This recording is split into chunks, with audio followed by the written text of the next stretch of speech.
Hello and welcome to a very special episode of 2-Minute Art Tips that we call Conversations Adjacent to Cacti with our very special guest, the very famous Cheap Joe Miller.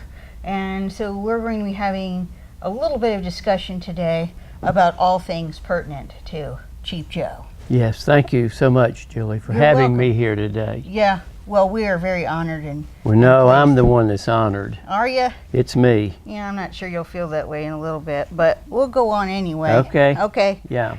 Well, we wanted to ask you some just, important art-related questions. Well, of course. Yeah. Of course. So, There's no question that you could ask me that's not important. If it's important to you, it's important to me. well, good. Then we're at the right place at the right Yeah. time. So of all the colors that we carry here at Cheap Joe's, like oil, acrylic, watercolor, which one do you find most resembles cheap lunch meat? I would have to say that would be acrylic. Really? Yes, because we have one called bologna color, and we have another color that's called pickled pig's feet. Nice. And they both sell really well. Well, I heard Golden's coming out with unrefrigerated bologna. Well, I don't know. I talked to Mrs. Golden the other day, and she had served it for lunch. Well, that's what happens when you leave it in that barn, right? Well, every one of them got the runs. Well, Now, dangerous to the job, I guess. I guess. Yeah. I don't know.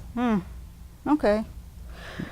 Well, I was thinking back to the past and the founding of Cheap Joe's and thought, when you picked the name Cheap Joe for yourself, were you okay with people thinking that you're easy? You know, I really was. It was a very special time. Oh, yeah. It really was. So, Yeah. Yes, I would rather not go any further with that. Well, But you can it's use personal. your imagination. Yeah. true. Let's see. Well, when you started the business, I'm sure you had no way of anticipating the amount of attention and screaming fans and, kind of encroachment upon your personal space that would occur. But did you find comfort when you consulted like the likes of Tom Selleck and Engelbert Humperdinck and even Tom Cruise for advice about those matters? Yeah. Well, I go back a ways, Julie. I'm a lot older than you are. So the first person I contacted was Elvis Presley. Oh. And I was a pharmacist at that time. And he was having problem with his hemorrhoids. And so that's one of the reasons he was overdosing on stuff. Yeah. Not comfortable.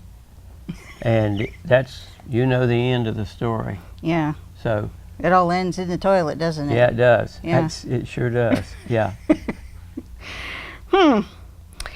Well, everybody has their process and things that they do, almost kind of like the little idiosyncrasies they feel like brings luck and stuff like that. But have you ever tried like saying Vincent Van Gogh with a mouthful of hot coffee? How about that? No, I haven't. Yeah, me neither. But I've tried I just saying wondered. it with a mouthful of marshmallows. Oh. And that comes out then. Or Or just comes out. Yeah, yeah. Yeah. Well, I was thinking, we've known each other a long time. We sure have. Yeah. I mean, How long? Well, I first met you when I was 13 years old at the drugstore. You weren't 13 years old, but I was. Well, I was thinking it was the first time that we met was when you couldn't have been in jail at 13, but I went up to the jail to visit you. Yeah. Well, it was a complicated matter, Well, we met when we met. Yeah. Let's leave it at that. Yeah. All I knew was that it was a formative experience. Formative. Yeah. That one of us was going to be scarred. Really? Yeah. You mean physically or? No, emotionally. Emotionally. Yeah. Well, it didn't affect me, I can tell you that. A lot of people it would have, I know. That's true, yes. Didn't get me. Yeah. But, Mm-hmm. So, well, I think that pretty much sums it up. That's all I got to say about it. You know what? I'm kind of glad because this has been the stupidest, dumbest interview I've ever had. Well, excruciating seems to be the consistent comment throughout when we do these. I bet. Uh-huh. Well, Kind of like a ripping off a Band-Aid real slow. Yeah. Uh-huh. Oh my goodness. Yeah. Well, I'm moving tomorrow, so you won't be able to contact me for a while. Okay. Hmm. Well, there's no cell service there? Oh, I'm going to Siberia. Everything's frozen. Oh. Well, Yeah. So. well, pack well. Thank you. You're welcome. And thank you for joining us. Well, I normally would say thank you for having me, but I'll need to think about that a little bit. I understand. Yes.